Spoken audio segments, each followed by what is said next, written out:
மீன ராசிக்கு புத்தாண்டு 2026 எப்படி இருக்கும் பாருங்கள். ராசியில் சனி பகவான், 4ஆம் பாவத்தில் குரு பகவான், 12ஆம் பாவத்தில் ராகு. 12ஆம் பாவத்தில் ராகு என்றால் என்னன்னா, நம்ம ஒரு விவசாயம் பண்ணுறோம், ரெடியாக இருக்குது, கிராப்பை வெட்டலாம் அப்படின்னு இருக்கோம், அதில் இந்த லாபத்தை பார்க்கலாம். திடீர்னு மழை பெய்யுதுயா, நம்ம விவசாயம் கெட்டு போகிறது.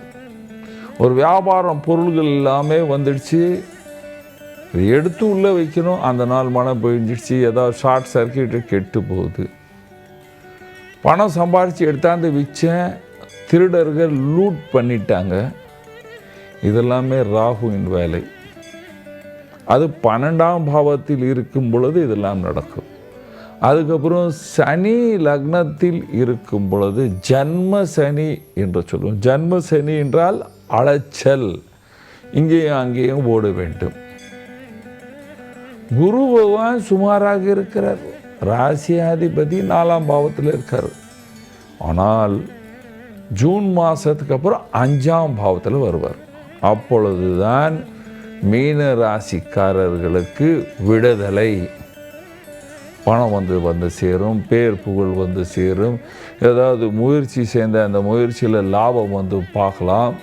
வியாபாரிகளுக்கு இம்போர்ட் எக்ஸ்போர்ட் பண்ணுறவங்களுக்கு அதில் ஒரு நல்ல லாபத்தை, பிடிவாதமான லாபத்தை பார்க்கலாம்.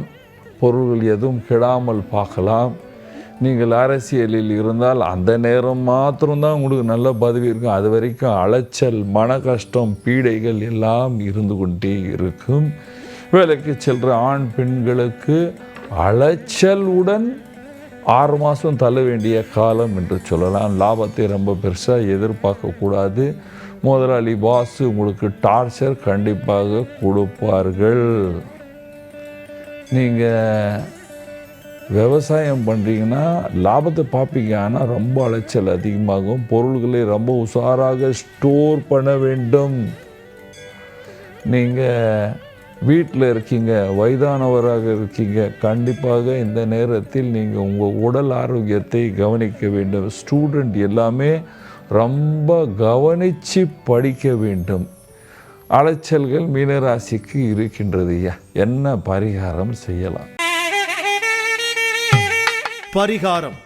பரிகாரமாக தினமும் நமசிவாய மந்திரத்தை ஜபிக்கணும். அதுக்கப்புறம் ஆஞ்சநேயர் பிரீத்தி பண்ணணும். அதுக்கப்புறம் சனிக்கிழமை அரச மரத்து கீழே விளக்கு ஏற்றணும். ஆனால் அந்த விளக்கு ஏற்றுறதுக்கு முன்னே 1 டீஸ்பூன் தயிர், கருப்புளுந்து, சிந்தூரம் 3 கலந்துட்டு ஒரு வெத்தலைக்கு மேலே வச்சிடுங்க. நான் சொல்கிற பரிகாரம் ரொம்ப நோட் பண்ணுங்கள். வெத்தலை எடுக்கணும், தயிர் ஊற்றணும், கருப்பு உளுந்து வைக்கணும், சிந்தூரம் வைக்கணும். அதுக்கு மேலே விளக்கு வச்சு ஏற்றி கொண்டு வந்தால் உங்கள் வாழ்க்கையில், மீனராசிக்காரர்கள் வாழ்க்கையில் இருக்கின்ற சகல பிரச்சனைகள் குறைஞ்சு வீட்டில் ஆரோக்கியமும் சந்தோஷமும் லாபமும் இருக்கும். நன்றி, வணக்கம்.